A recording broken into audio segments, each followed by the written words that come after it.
Eu creio num Deus que transforma situações adversas em situações positivas.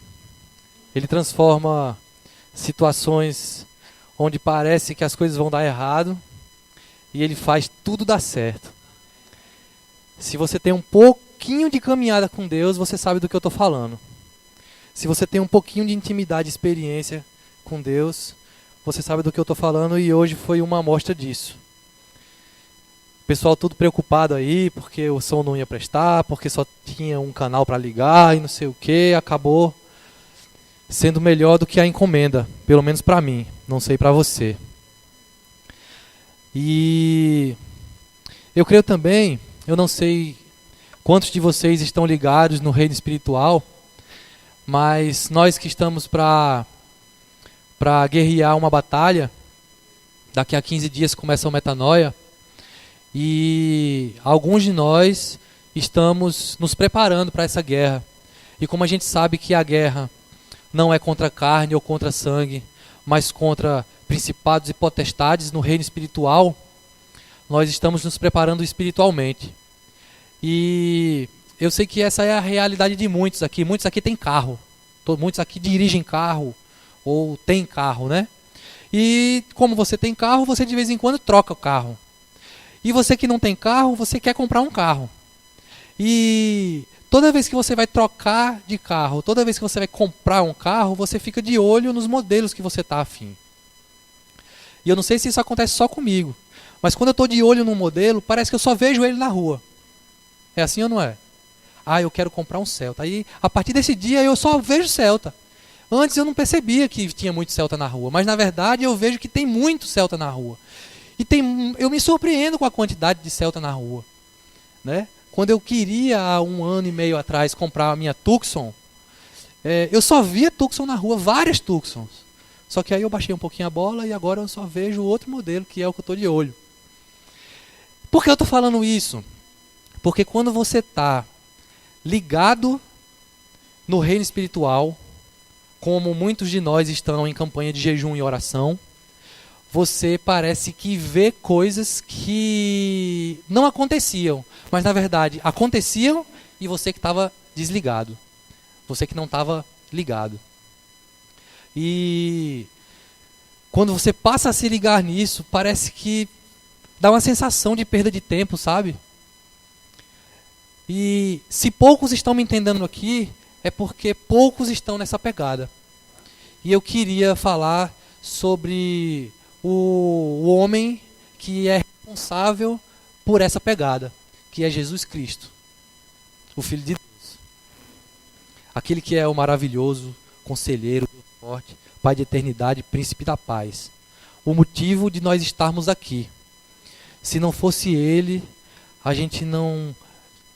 talvez a gente não estaria nem vivo. Imagine aqui.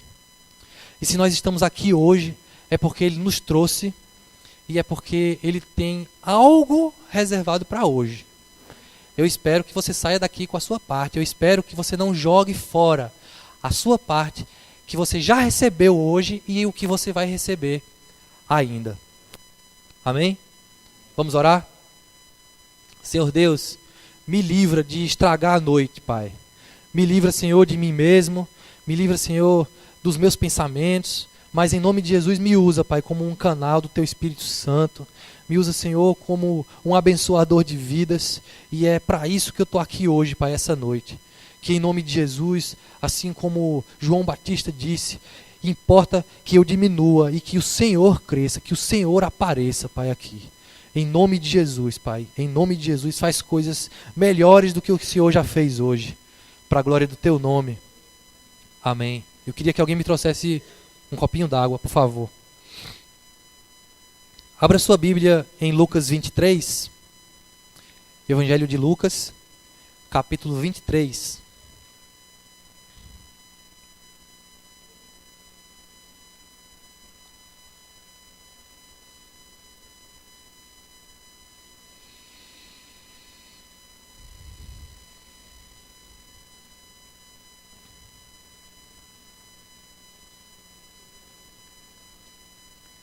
Evangelho de Lucas, capítulo 23. Nós vamos ler a partir do verso 26, que narra a crucificação de Jesus. Kainan, tu é uma bênção. Só não vou falar mais para você não ficar se sentindo.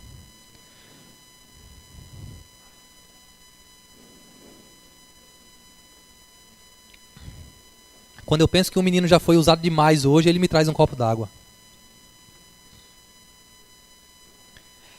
Lucas 23, a partir do verso 26, diz o seguinte: Então os soldados levaram Jesus. No caminho, eles encontraram um homem chamado Simão, da cidade de Cirene, que vinha do campo. Agarraram Simão e o obrigaram a carregar a cruz, seguindo atrás de Jesus.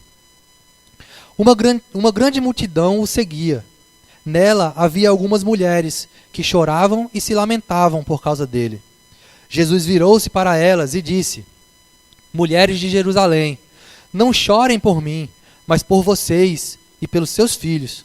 Porque chegarão os dias em que todos vão dizer: Felizes as mulheres que nunca tiveram filhos, que nunca deram à luz e que nunca amamentaram. Chegará o tempo em que todos vão dizer às montanhas: Caiam em cima de nós. E dirão também aos montes: Nos cubram. Porque, se isso tudo é feito quando a lenha está verde, o que acontecerá então quando ela estiver seca? Levaram também 2 criminosos para serem mortos com Jesus. Quando chegaram ao lugar chamado A Caveira, ali crucificaram Jesus, e junto com ele os 2 criminosos, um à sua direita e outro à sua esquerda. Então Jesus disse: Pai, perdoa essa gente, eles não sabem o que estão fazendo.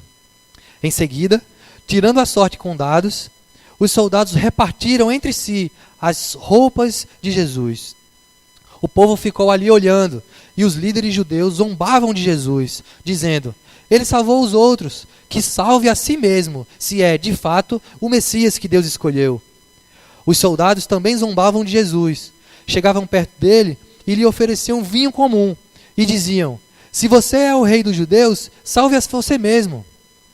Na cruz, acima da sua cabeça, estavam escritas as seguintes palavras: Este é o rei dos judeus. Um dos criminosos que estavam crucificados ali insultava Jesus, dizendo: Você não é o Messias? Então salve a você mesmo e a nós também. Porém, o outro repreendeu, dizendo: Você não teme a Deus? Você está debaixo da mesma condenação que ele recebeu. A nossa condenação é justa, e por isso estamos recebendo o castigo que nós merecemos por causa das coisas que fizemos. Mas ele não fez nada de mal. Então disse: Jesus, lembre de mim quando o Senhor vier como rei. Jesus respondeu: Eu afirmo a você que isto é verdade. Hoje você estará comigo no paraíso. Amém? Esse texto é coisa de crente. Eu gosto do Evangelho de Lucas. Talvez porque eu seja da área de exatas. Eu sou muito racional e às vezes isso me atrapalha. Só que o Evangelho de Lucas foi escrito por um cientista, um médico. Um médico que estudou muito e que nos seus relatos ele faz questão de ser preciso. Um médico precisa ser preciso. E Lucas, apesar de não estar usando das suas habilidades médicas, né, ele está sendo preciso no seu relatório também. E ele deve ter tomado todo o cuidado para escrever aqui tudo o que lhe disseram, porque me parece que ele não viveu essas coisas. Foi uma pesquisa que ele fez, ele consultou as pessoas que viveram isso e ele escreveu este relato para o seu mentor ou para o seu amigo Teófilo. E talvez por isso que eu goste tanto do Evangelho de Lucas, né? Por ser da área de exatas e por gostar de coisas racionais, Lucas, apesar dele não ser 100% racional, mas ele me cativa. E como eu falei para você, eu não acho isso uma coisa boa. Eu acho que isso me atrapalha, muitas vezes. E além de Lucas narrar aqui, nesse capítulo, o penúltimo capítulo do seu evangelho, o maior ato de injustiça cometido pela humanidade, ele também nos ensina muitas lições.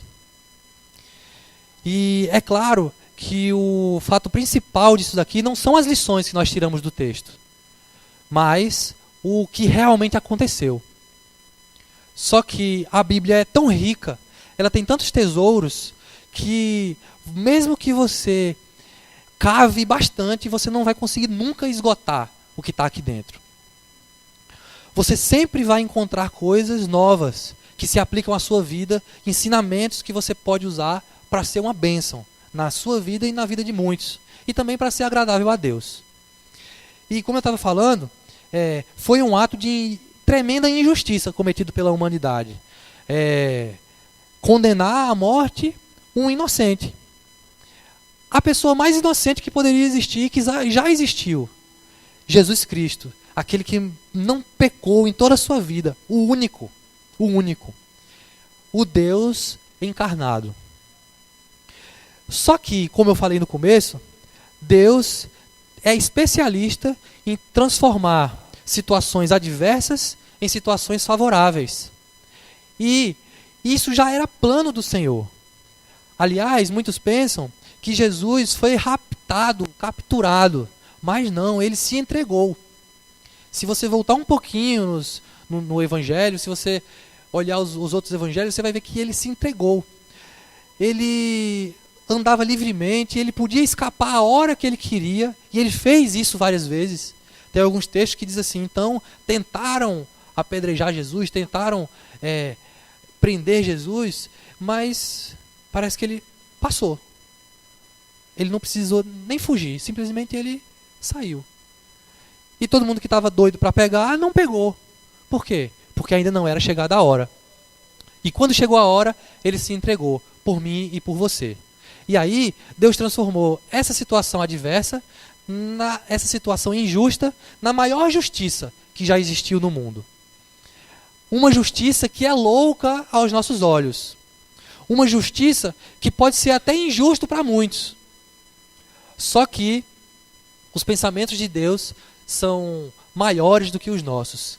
E os caminhos de Deus são melhores do que os nossos. E Ele escolheu fazer assim para me justificar e para te justificar.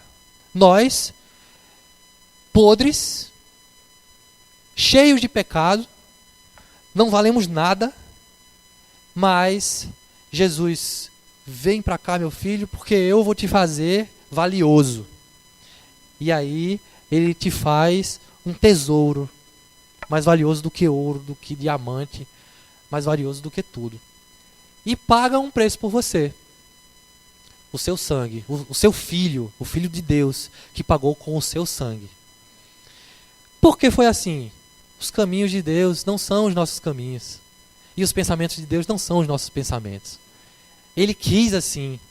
E muitas vezes a gente fica se esperneando e querendo saber porquês e acaba deixando de viver coisas lindas que Deus tem pra gente.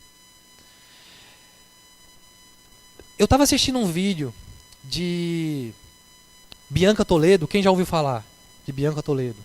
Quem nunca ouviu falar, vai lá no YouTube e coloca assim, testemunho de Bianca Toledo em Niterói. Foi esse que eu assisti. E pra mim, 2h50. Se você olhar o tempo, você não vai assistir, tá?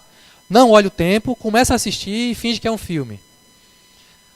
2h50. Vale a pena cada minuto. Cada minuto. E nunca mais você vai reclamar da vida. Nunca mais você vai reclamar porque seu pneu furou. Nunca mais você vai reclamar de nada. E eu estava assistindo um vídeo, não era esse vídeo, era outro vídeo. Ela faz parte de uma congregação lá no Rio de Janeiro. E, se eu não me engano, é até a mesma igreja da pastora Fernanda Brum. E ela prega, se eu não me engano, todas as quartas. E ela estava pregando e no início da pregação, ela fala, cadê o pianista? E aí chama o pianista e tal, pede para ele tocar piano enquanto ela está ministrando e tal. Aí eu corro lá para os comentários, né, que tem nos vídeos do YouTube. Aí tem um cara lá. Com 45 segundos eu desisti de assistir o vídeo. Porque uma mulher que precisa de pianista para ministrar e fala com uma voz tão doce assim, não merece a minha atenção, ou não sei, enfim. Eu fiquei pensando, oh meu Deus do céu, meu Deus do céu. Aí me dava vontade de bater a cabeça na parede, me dava vontade de, sabe, de pisar num Lego. Eu não sei como é que a pessoa perde,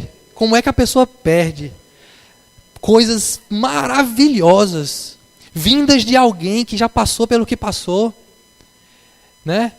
Por causa de uma besteira dessa, por causa de uma opinião imbecil. E muitas vezes nós somos imbecis. Eu sou imbecil muitas vezes.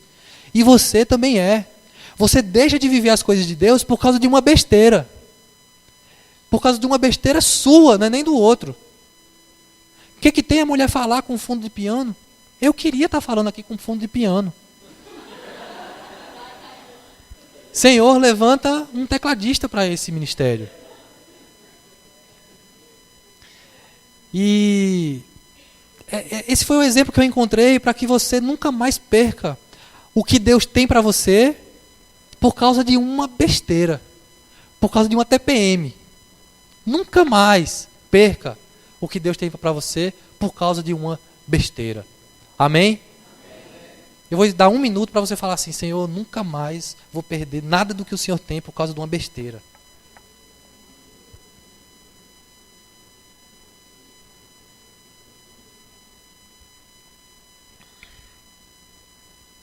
Verso 27 e 28.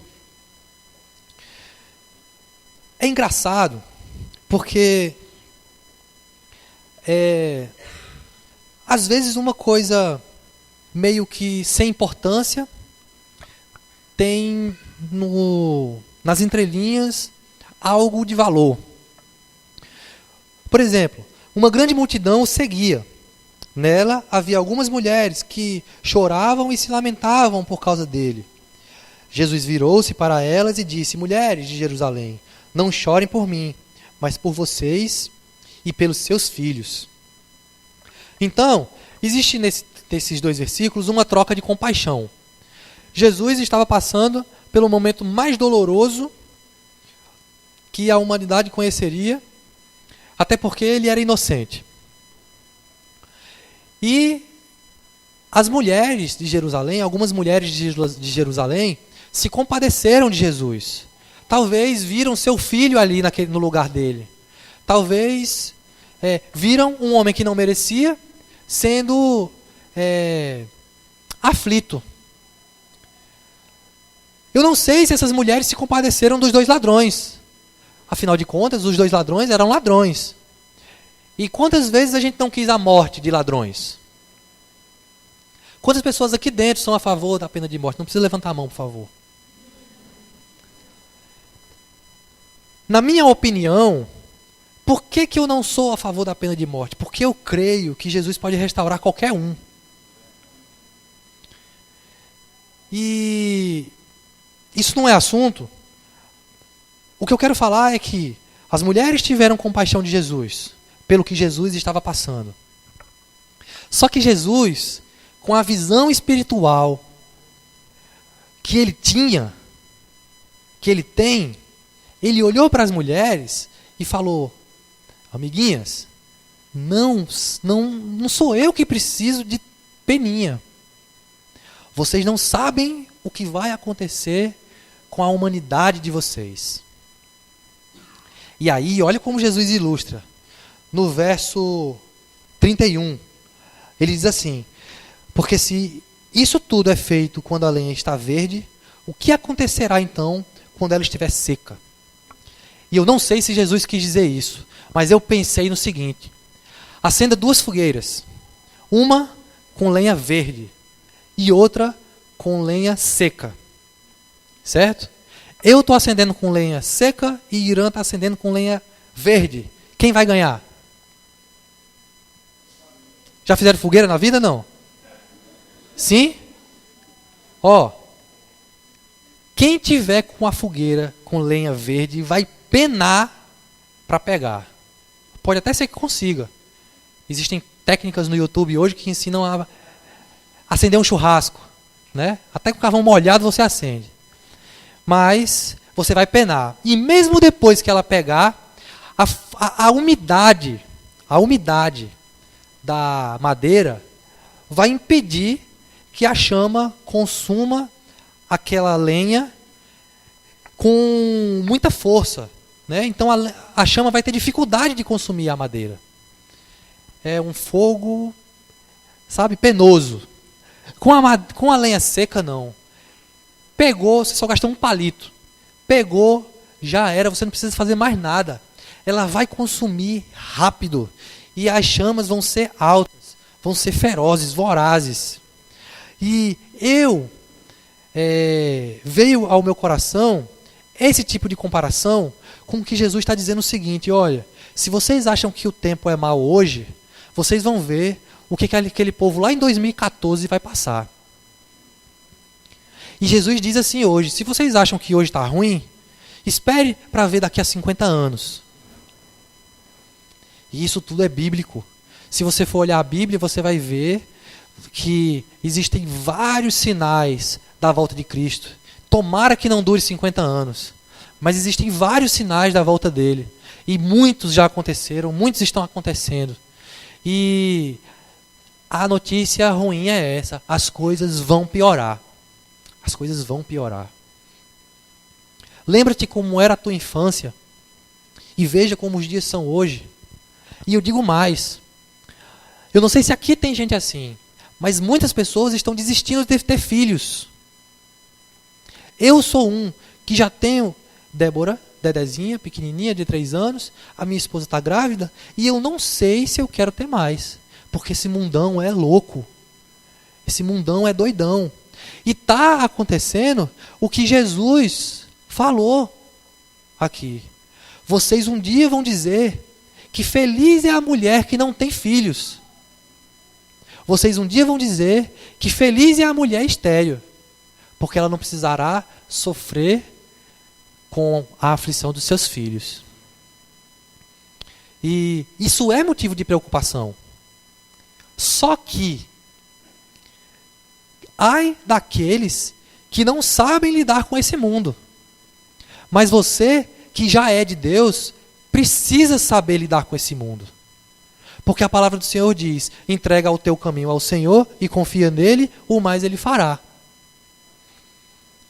E existem muitos outros versos da Bíblia parecidos com esse, que lhe dizem que você só precisa confiar em Deus. Busque em primeiro lugar o reino de Deus e a sua justiça, e todas as demais coisas lhe serão acrescentadas. Ame Deus acima de todas as coisas, com todas as suas forças, com todo o seu coração, com todo o seu entendimento, com toda a sua alma, com todo o seu pensamento, com toda a sua mente. Se você for assim, você não tem do que temer. Porque se o mundo está assim hoje, é porque ele jaz no maligno. Só que maior é o que está em nós do que o que está no mundo. Parece que eu sou uma pessoa racional? Isso não vem de mim. Isso vem de Jesus Cristo, que morreu por causa de mim e me dá a confiança de viver nesse mundão doidão. E eu não preciso ficar sofrendo por causa disso. Já basta cada dia o seu mal. Eu não preciso ficar sofrendo pelo que há de vir. O Senhor vai dar um jeito em todas as coisas. E ore para que não seja do seu jeito. Ore para que seja do jeito dele. Porque assim você não vai precisar ficar se remoendo, se esperneando. Se já está do jeito dele, então amém. Que continue assim, Senhor, que seja feita a tua vontade, assim aqui na terra, como ela é feita no céu. Amém? Bem-aventurados são os que sabem orar assim.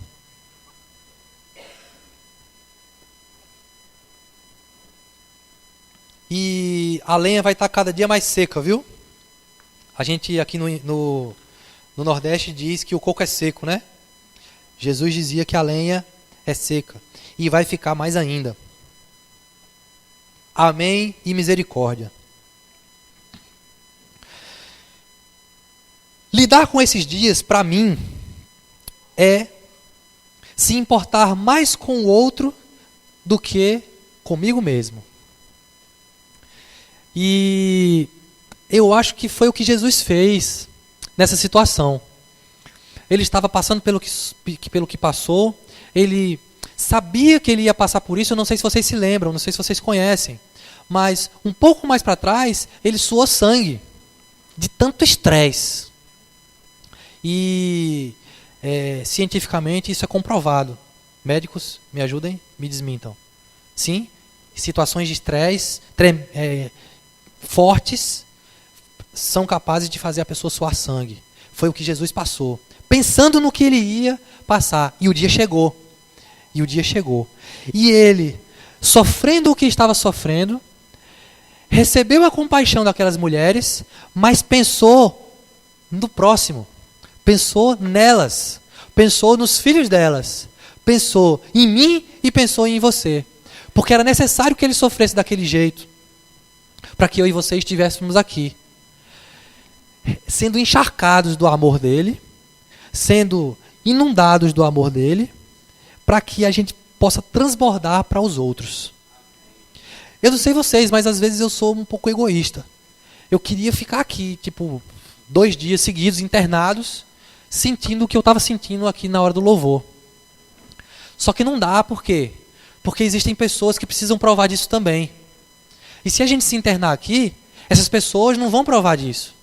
Então, no meu trabalho, na sua universidade, na sua escola, aonde quer que você vá, na sua casa, você precisa transbordar esse amor de Jesus, para que as pessoas conheçam quem é Jesus através da sua vida. Mas como tem sido a sua vida? Será que você tem mostrado o amor de Jesus, ou será que você tem mostrado mais um sentimento de superioridade de quem já alcançou a salvação? Ou será que você tem se demonstrado muito sofredor e parece que Deus não é contigo? Eu quero que você saiba, eu quero que caia a ficha no seu coração e na sua mente de que você é quem a Bíblia diz que você é. Mas aí vem uma outra pergunta. Você tem lido a Bíblia? E se você não lê a Bíblia para saber quem você é, quem a Bíblia diz que você é, como é que você vai saber quem você é? Aí pode ser que você descubra quem você é num livro de autoajuda. E aí eu vou dizer para você, você está caminhando no caminho errado. Você precisa descobrir quem você é segundo os pensamentos de Deus e não segundo os pensamentos de um autor que estudou psicologia. A psicologia é importante, eu não estou menosprezando psicólogos, e Inês está aí não, né? Mas deve ter psicólogo aqui. A psicologia é importantíssima e eu recomendo que todos façam terapia. Isso é sério, eu estou falando sério. Isso é importante. Só que você precisa saber quem você é através do olhar de Deus. Porque o psicólogo vai te ajudar. Ele não vai resolver o seu problema. Mas Deus vai resolver o seu problema. Porque Ele já sabe qual é o seu problema. Você vai precisar de umas 3 ou 5 sessões, se o psicólogo for muito bom, para vocês entrarem numa relação que a coisa vai começar a rodar. Jesus já te conhece, Ele já passou o scanner em você, e Ele já sabe onde é que estão os problemas. E aí Ele te fala. E aí você precisa ouvir. Está vendo como são muitas coisas? Você precisa ler a Bíblia para saber quem você é. Você precisa ouvir a voz de Deus. Você precisa obedecer à voz de Deus. E o que a voz de Deus diz hoje para você é: ame o seu próximo como a si mesmo. Aliás, quem já participou de reunião de grupo essa semana, eu não vou dizer isso não. Eu vou dizer assim: ame o seu próximo como Jesus te ama. E aí o bicho pega. Porque esse amor aí é difícil de ser alcançado. Mas é a meta. É a meta. Deixa eu fazer outra pergunta. Eu estava andando de ônibus hoje. E olha só. Teve um cara... tem uns ônibus agora que a roleta é na frente. Né? Quem costuma andar de ônibus sabe do que eu estou falando. Né? A roleta agora é na frente. E aí, sentou um cara... passou a roleta e sentou pertinho da roleta. E ele era um cara grandão, não sei se era segurança, não sei. Mas ele ficou lá com o pé meio que no corredor, assim. De vez em quando passavam pela roleta e tropeçava no pé dele. E eu percebi que uma mulher tropeçou no pé desse rapaz e não xingou, não. Eu não ouvi um xingamento, não. Mas ela murmurou. Como se estivesse dizendo, isso é lugar de colocar o pé? Né? Ou então, sei lá, que cara idiota. Né? Não deixa nem eu andar em paz. Algo do tipo. E eu pergunto, a tua reação quando você leva um tropeção no pé de alguém, a tua reação é essa? Ou a tua reação é voltar, porque a topada nos leva para frente, né? A tua reação é voltar e dizer, me desculpe porque eu pisei no seu pé. Se você ficar com raiva porque alguém colocou o pé onde você ia pisar, você está errado. Você não entendeu ainda o que Jesus quer de você. Jesus quer que você pise no pé de alguém e peça desculpa. Jesus também quer que você leve uma rasteira e peça desculpa. Jesus quer que hoje, aqui, nesse lugar, e graças a Deus eu não sei de nenhuma situação dessa, Jesus quer que hoje, aqui nesse lugar, se existir alguém que você precisa pedir desculpa, que você peça hoje. Porque você não sabe se Jesus vai voltar às 11h30 da noite. Jesus disse que se você for entregar uma oferta e você chegar no altar e você se lembrar que você tem algo contra alguém, que você dê um pause na oferta, volte, peça desculpa, se reconcilie com essa pessoa e depois você venha e dê a sua oferta. É isso que Jesus quer de você. É isso que Jesus diz para você hoje. Ame o seu próximo como Jesus te ama, como Jesus te amou. Você é errado, Jesus foi lá e se entregou para você. E ele praticamente pediu perdão por você. Aliás, ele pediu, Senhor, perdoa-os, porque eles não sabem o que fazem. Jesus pediu desculpa a Deus por você. E Ele quer que você faça isso com o seu próximo. Se a pessoa ou as pessoas que você precisa pedir desculpa, se elas não estiverem aqui, você precisa ter essa urgência de se reconciliar com elas. Você não tem noção da leveza que dá você se livrar de um peso desse. Eu espero que Deus esteja falando contigo e eu espero que você dê ouvidos à voz de Deus. E deixa eu abrir um parênteses. Pode ser que você vá pedir desculpa e você não seja desculpado. O que eu posso fazer? Nada. O que você pode fazer é fazer isso. Você não pode obrigar a pessoa a lhe perdoar, né? Mas aí, com Deus você já se consertou. Amém?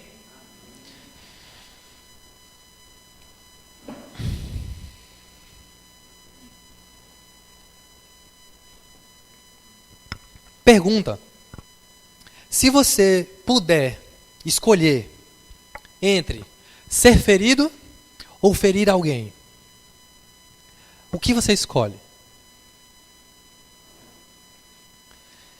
Se você escolher não ser ferido, é porque você ainda não entendeu. O Evangelho de Jesus Cristo diz assim: se fizer comigo, não tem problema, eu perdoo. Mas ai de mim se eu fizer algo para alguém. Eu tenho um problema de memória. Muitos sabem disso, não é? Inclusive, eu já quero pedir desculpa adiantado para todo mundo, se por um acaso eu esquecer de alguma coisa algum encontro, alguma coisa assim, né? Eu tive um sonho uma vez.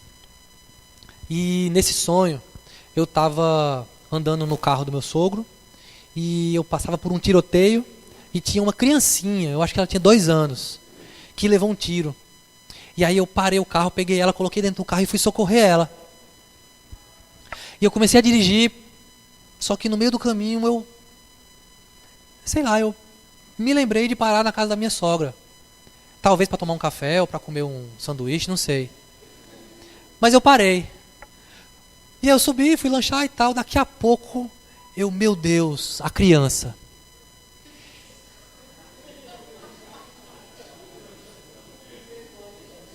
E aí eu desci correndo e a criança estava lá no carro, Vivinha da Silva. E eu peguei o carro e toquei para o hospital e no final deu tudo certo. Foi daqueles sonhos que tem fim, sabe? Tem sonho que não acaba, né? Você não sabe o que aconteceu, mas esse teve. Deu certo. Mas eu acordei chorando. Eu não lembro de outra vez que isso aconteceu comigo, de eu acordar chorando por causa de um sonho. Eu acordei chorando e a partir desse momento, eu comecei a orar a Deus para não deixar nunca, por causa desse problema meu, de eu fazer mal para alguém. E eu acho que esse sentimento não é meu. Eu acho que esse sentimento é de Deus. É Deus colocando em mim que eu me importe com a outra pessoa. Sabe? Uma vez o pastor preparou um café da manhã para mim. E eu não fui. Camila está aí? Camila gostou, porque ela comeu do café da manhã, né? Aliás, eu acho que o pastor chamou até Tatá para tomar café. Enfim, eu não fui. Isso não me dói na consciência, porque eu sei que o pastor também tem um pouquinho disso, né? Mas eu sei que ele é amigo, eu sei que assim, não foi nada grave, mas, sabe, bate aquele sentimento de consideração e, pastor, putz, me desculpa, cara, realmente foi sem querer, não foi por mal e tal, beleza. Mas se fosse com alguém, sabe, algo sério, com uma pessoa que não precisa nem ser meu amigo, meu Deus, eu não sei o que seria de mim. Eu acho que eu ficaria muito mal por muitos dias. E eu peço que Deus te dê esse sentimento de amor ao próximo, a ponto de você se importar mais com o que você faz com as pessoas do que com o que as pessoas fazem com você. Esse sentimento é um sentimento evangélico, não da religião, mas do evangelho de Jesus Cristo. Esse sentimento é um sentimento do evangelho. Faça de tudo para que você não faça mal a ninguém. Mas se alguém fizer mal a você, releve, perdoe, sofra o que tem que sofrer e resolva a situação. Mas não carregue consigo esse sentimento de que você ainda não liberou o perdão, sabe? Primeiro você libera o perdão para você mesmo e depois, se a pessoa vier, você perdoa. E se ela não vier, você vai lá e diz que perdoa ou então pede perdão. Ser cristão também é isso, é você ter culpa e pedir desculpa. Que Deus nos dê essa humildade. Amém? Verso 34. Eu já passei da metade. Verso 34. Então Jesus disse: Pai, perdoa essa gente, eles não sabem o que estão fazendo. Vocês se lembram que Jesus ensinou? Vocês conhecem a lei, olho por olho e dente por dente. Mas eu te digo, ame os seus inimigos. Ore pelos que te amaldiçoam. Ore pelos que te perseguem. Abençoem os que te amaldiçoam. Olha Jesus ensinando como se faz aqui. Aquelas pessoas, os líderes judeus, os soldados e um dos criminosos, aliás, lendo a respeito do assunto, foram os 2 dos criminosos, né? Esse relato de Lucas só cita que um dos criminosos se arrependeu e chamou o outro de louco, porque o cara estava falando de Jesus, mas na verdade ele que era culpado e tal. Parece que um ladrão é bonzinho e o outro ladrão é malvado, né? Mas lendo a respeito disso, os 2 ladrões insultaram Jesus, os 2 ladrões xingaram, os 2 ladrões falaram, né? Só que no meio do caminho, um deles caiu a ficha, certo? Então, os líderes judeus, os soldados e os criminosos, todos eles diziam assim: salve a si mesmo, se você é o Messias. Você não é tão poderoso? Então se salve a si mesmo. Mas Jesus, o que foi que ele fez? Pai, perdoa-os, porque eles não sabem o que fazem. Ele está orando pelos seus inimigos. Naquela situação, aqueles eram os inimigos de Jesus. Ele estava abençoando quem estava amaldiçoando ele. E ele estava ensinando isso para a gente. Eu me lembro que no início da minha conversão, eu orava muito pelas pessoas que me perseguiam. Depois eu parei. Parece que você vai ficando... quanto mais tempo de crente você tem, parece que menos crente você fica. Pelo menos, muitas vezes eu me sinto assim. E a gente precisa dizer: Senhor, me faz voltar ao primeiro amor. Me dá o temor dos últimos dias, mas me dá o amor dos primeiros dias. Porque você começa, quando você ora assim, você começa a fazer, sabe o quê? Você começa a levar a tapa numa cara e você oferece a outra, ao invés de você rebater. Você começa a deixar de ser justiceiro no trânsito. Essa é para os homens. Principalmente para os homens. Nós queremos ser justiceiros, né? Devolva a fechada para quem te fechou. Devolva a luz alta para quem deu luz alta em você. Passe o cara pelo acostamento se ele te passar pelo acostamento. E quando você começa a pedir o amor dos primeiros dias, você começa a deixar de querer ser justiceiro. E você começa a orar assim: Senhor, que bom que eu estou sendo injustiçado. Abençoa a vida desse homem que me ultrapassou pelo acostamento.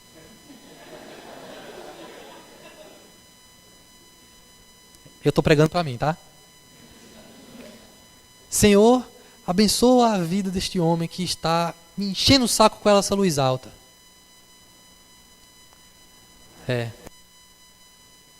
E quando você ora assim, Deus faz. Deus age.